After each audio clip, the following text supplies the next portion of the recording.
Thank you so much. Well, क्या कहना चाहेंगे अपने शो को लेकर, धड़कन ज़िंदगी की? क्या कहना चाहेंगे, कैसा शो होने वाला है? बहुत ही एक्साइटिंग शो होने वाला है, बहुत ही इम्पॉर्टेंट मैं कहूँगा कि ये शो है जो कि बना है और जिस तरह से बन रहा है, बिकॉज ऑलमोस्ट 4 महीने से हम लोग शूट कर रहे हैं।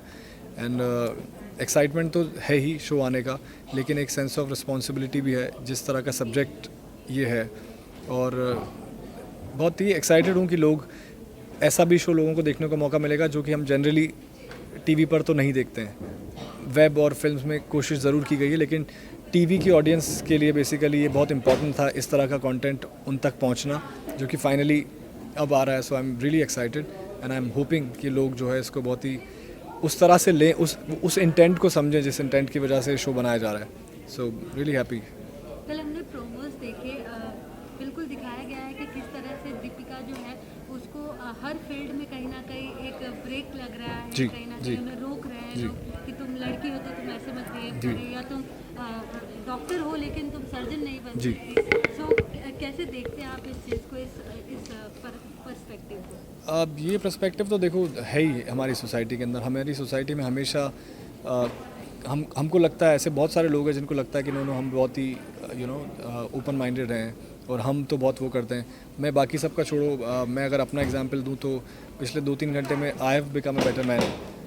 जब ये चल रहा था पूरा डिस्कशन यहाँ पे, तो एक होता है ना, कुछ ऐसा इवेंट होता है जहाँ पे आप बहुत खुशी से बैठे रहते हो, कुछ इवेंट होता है जो आपको इंट्रोस्पेक्शन करने पे मजबूर करता है, वो ले जाता है अपने साथ। वही मेरे साथ भी हो रहा था।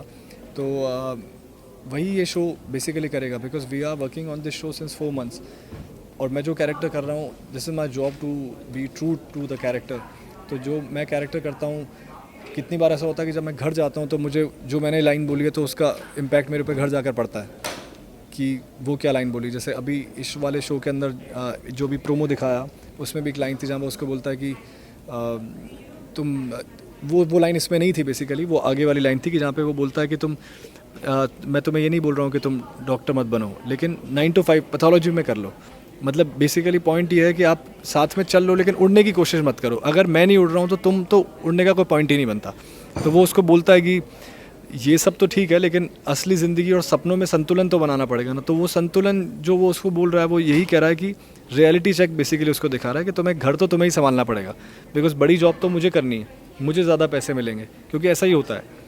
तो वो उस तरह का ये कैरेक्टर है जहाँ पे हम में से ही एक है। बहुत सारे कैरेक्टर, विक्रांत यहाँ पर भी, जैसा मैंने बोला कि बहुत विक्रांत यहाँ पर घूम रहे होंगे जिनको लगता होगा कि हम तो बहुत ही सही हैं, हम उन आदमियों में से नहीं है जो औरतों को नीचा दिखाते हैं या कम समझते हैं, लेकिन कहीं ना कहीं वो स्ट्रीक रहती है। तो वो कैरेक्टर है विक्रांत, जहाँ पे उसको लगता है कि नहीं, मैं अपने डैड जैसा नहीं हूँ जो औरतों को काम नहीं करने देते। मैं तो करने देता हूँ, लेकिन बस मैं ये बोलता हूँ कि जो मैं कहूँ वो कर लो। तो इस तरह का कैरेक्टर है। फिर वो इस सोच की वजह से जब वो दीपिका जैसी लड़की से मिलता है तो उसकी लाइफ में क्या इम्पैक्ट पड़ता है, और फिर कैसे उसको समझ में आता है कि उसको किस तरफ जाना चाहिए, कितना चेंज होना चाहिए और कितना फिर चेंज हो पाता है। वो फिर ये शो की कहानी है बेसिकली। वेल, डेफिनेटली हम शो में तो देखने ही वाले हैं कि किस तरह से हर मोड़ पर कहीं ना कहीं उन्हें बहुत सारी डिफिकल्टीज झेलनी पड़ेंगी और धीरे धीरे वो सब कुछ ओवरकम जी करके आगे बढ़ेंगे। जी। लेकिन आपसे ज़रूर जानना चाहूँगी, रियल लाइफ में आपने कभी ऐसे किसी को सेक्रीफाइस करते हुए देखा है? लाइक शादी के बाद जैसे लोग कह देते हैं कि अपना प्रोफेशन छोड़ देती है, अपने सपनों को छोड़ देती है, तो ऐसा कुछ देखा है आपने? नहीं, ऐसा होता है क्योंकि I am also married now. और मैं अगर जब देखता हूँ कि मेरी जो वाइफ है वो भी एक्टर है, क्योंकि तो लोगों की परसेप्शन चेंज हो जाता है। लोगों को लगता है कि यार शादी हो गई है इसकी, अभी काम करने आएगी तो उतना मतलब को क्या मज़ा नहीं आएगा। मतलब ऐसा लोगों को बहुत हद तक लोगों को लगता है। लोग अपने आप ही मान लेते हैं कि इसकी शादी हो गई, अब ये काम नहीं करेगी। तो सोसाइटी में ये चीज़ किस तरह से फैली हुई है आप समझ सकते हैं कि जहाँ पे कितने सारे लोग होते हैं जहाँ पे उसको फ़ोन करके पूछते हैं कि आपने काम छोड़ दिया क्या। तो वो बोलती है कि काम छोड़ना क्यों है, मतलब शादी की है तो उससे करियर पे क्या फ़र्क पड़ता है। लेकिन सच्चाई ये है कि थोड़ा बहुत तो पड़ता है। लोगों का परसेप्शन तो हो जाता है, लोगों को लगता है ना कि यार ये फ्री नहीं होगी इतनी, लेट्स कास्ट समबडी जो फ्री हो, अनमैरिड हो तो विल बी ऑल्सो फ्री। ये अपने बैगेज के साथ आएगी, जाना होगा, कभी बार बार फ़ोन आएगा, हस्बैंड आएगा, तो ये सब चीज़ों का तो इम्पैक्ट पड़ता ही है, जो कि बिल्कुल नहीं पड़ना चाहिए। और इसी वजह से ये शो बेसिकली शायद बनाया गया होगा ताकि लोगों की आंखें खोल पाएँ, लोगों को समझा पाएँ कि हम क्या गलती करते हैं। वेल, आपने अपनी बेटर हाफ की बात की है तो डेफिनेटली जानना चाहूँगी उनका रिएक्शन कैसा प्रोमोस देखे हैं, कैसा रिएक्शन था उसका? उसका रिएक्शन बहुत ही कमाल का था because she is a very strong women. वो किसी की बुलशिट कभी बर्दाश्त करती नहीं है. सोशल मीडिया पे भी अगर उसको कभी कोई ट्रोल करता है, कुछ करता है, एक टाइम था जब मैं उसको रोका करता था कि don't answer, there are lot of people, कितनों का आंसर करोगी. बट उसने हमेशा बोला कि नहीं, अगर मुझे 100 लोग लिखेंगे तो मैं 100 को आंसर करूँगी, आई एम कम्प्लीटली फ्री. और एक बोलेंगे तो मैं उनको 4 बोलूँगी. तो देयर वाज अ टाइम जब मैं उसके हाथ से फ़ोन छीन लिया करता था. बट अब जब मुझे रियलाइज़ हुआ कि no, she is how she is, तो अब मैं उसको बिल्कुल नहीं रोकता हूँ कि ठीक है, जैसा तुम्हें रिएक्ट करना है, जिसको मुँह तोड़ जवाब देने की ज़रूरत है उसको दो. तो उसका रिएक्शन यही था कि अच्छा है कि तुम इस तरह का शो कर रहे हो. जब उसको मालूम चला that I am playing a surgeon, तो जब फर्स्ट ड्राफ्ट आया स्क्रिप्ट का और मैं पढ़ रहा था, बिकॉज मेडिकल टर्म्स में बहुत ज़्यादा है, it's not a normal daily soap और जिस तरह के शो जनरली बनते हैं और हम लोग करते हैं उस तरह का शो नहीं है. डिफ़िकल्ट शो है क्योंकि आपको एक रिस्पॉन्सिबिलिटी मिली है ऑफ प्लेइंग ए सर्जन. और जो शो का ट्रीटमेंट है वो भी, इसमें कोई आपको एक्सटर्नल सपोर्ट नहीं है कि आप कर दो थोड़ा ड्रामा हो जाएगा. बहुत ही प्लेन और बहुत ही रियलिस्टिक शो है. तो जब शुरू में जब मैंने पहली बार उसके सामने स्क्रिप्ट पढ़ी तो उसने मुझे बोल दिया था that you can not play a surgeon, so just ask them to not cast you. तो फिर धीरे धीरे करके थोड़ा उसके साथ में भी मेहनत की, थोड़ा चीज़ें समझ में आई. So she was very happy then. Now अब जब मैं उसको जाके बताता हूँ कि किस तरह के सीन हुए एंड कभी कुछ चीज़, तो now she is like happy that she can not believe that I played this role. Okay, इसी के साथ साथ डेफिनेटली शो थोड़ा सीरियस है, लाइक मेडिकल्स एंड ऑल, इन सब के बारे में, लेकिन ऑफ स्क्रीन किस तरह का बॉन्ड शेयर करते हैं? लाइक अदिति है, बाकी भी कोई एक्टर है, किस तरह का बॉन्ड शेयर? नहीं, बॉन्डिंग सबकी बहुत ही अच्छी है शो पे, क्योंकि सब एक तो प्रोफेशनल एक्टर्स हैं, दूसरी बात बहुत सारे नए लोग भी हैं जो रिलेटिवली नए हैं. तो एक वो फ्रेशनेस लेकर आते हैं स्क्रीन पे. जिस तरह की पूरी कास्टिंग हुई है, अदिति भी बहुत टाइम के बाद काम कर रही है, मुझे भी ऑलमोस्ट 2-3 साल हो गए हैं. तो आप जब ऐसा बंच जब साथ में आता है ना, तो आप थके हुए नहीं होते हो बेसिकली कि हाँ यार अभी ये ख़त्म हुआ, चलो अभी ये क्या है. तो आप सबके सब एक्टर्स हैं ना, वो एक एक्साइटमेंट के साथ में आए कि हमें कुछ अच्छा काम करना है. एंड जैसे अदिति है, वो भी वेट कर रही थी कि उसको कोई अच्छी अपॉर्चुनिटी मिले. उसकी भी शादी जब हो गई थी उसके बाद she was also like waiting कि कुछ अच्छा मिले. मेरे साथ में भी ऐसा ही था कि आई वॉज ऑल्सो वेटिंग.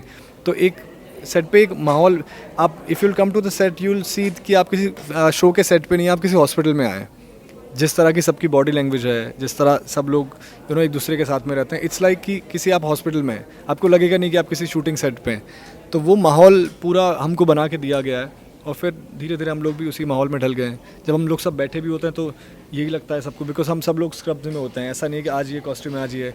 तो कहीं पे भी बैठते हैं सबको ये लगता है कि ओके ये कोई जूनियर लाउंज है या ये जूनियर रेजिडेंट्स यहाँ पर रहते हैं. तो इट्स कम्प्लीटली हॉस्पिटल वाला माहौल है and it's fun working with all of them. अच्छा रोहित, मैं आपसे ज़रूर जानना चाहूँगी, हमने प्रोमो देखा जहाँ पर आप लोग एक फेज़ ऐसा दिखाया जहाँ पर आप लोग रिलेशनशिप में, दूसरा फेज़ कट टू ये दिखा कि आप लोगों का ब्रेकअप हो चुका है बिकॉज आपने उनके एम्बिशंस या जो उनके सपने थे वो पूरा होने से मतलब उन्हें रोका.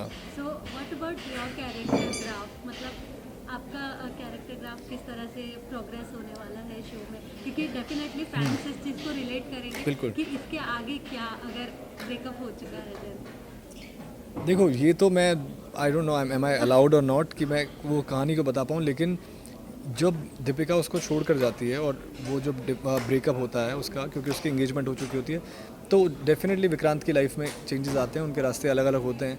फिर कैसे एक तरीके से डेस्टिनी से अगर आप कह सकते हैं कि वो लोग फिर से मिलते हैं, और क्योंकि सेम प्रोफेशन से सेम बैकग्राउंड से थे, तो ऐसा कुछ होता है जहाँ पे उन लोगों को दोबारा वो लोग मिलते हैं.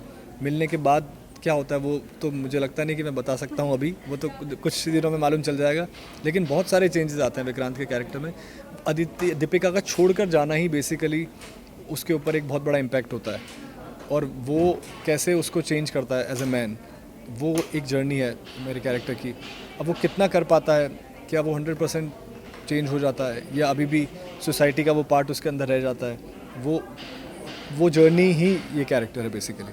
वेल डेफिनेटली आपके आंसर से फैंस इतने तो खुश होंगे कि कुछ ना कुछ होने वाला है आपके कैरेक्टर. बहुत कुछ होने वाला है, बहुत कुछ होने वाला है. मतलब वो कैरेक्टर बहुत कुछ होने वाला है अभी. यस बिल्कुल. तो इसी के साथ साथ शो बहुत प्रॉमिसिंग है. फैंस के लिए कोई मैसेज देना चाहेंगे? फैंस के लिए मैं यही मैसेज देना चाहूँगा कि you must watch this show, because ये शो बहुत ही एक अलग इंटेंट के साथ में बनाया गया है. और ये शो एक पोटेंशियल रखता है जहाँ पर we can be better humans.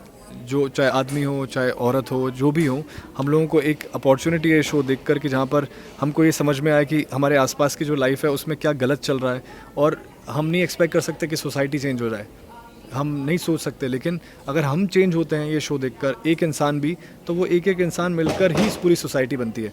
सो आप जब भी शो देखें तो आई एम श्योर जब आप शो देखेंगे तो आपको रियलाइज़ होगा आपकी ऐसी छोटी छोटी मिस्टेक्स जो आप करते हो, जब हम चेंज होंगे, जब एक एक इंसान चेंज होगा ना, तो फिर तब जाके सोसाइटी चेंज होती है।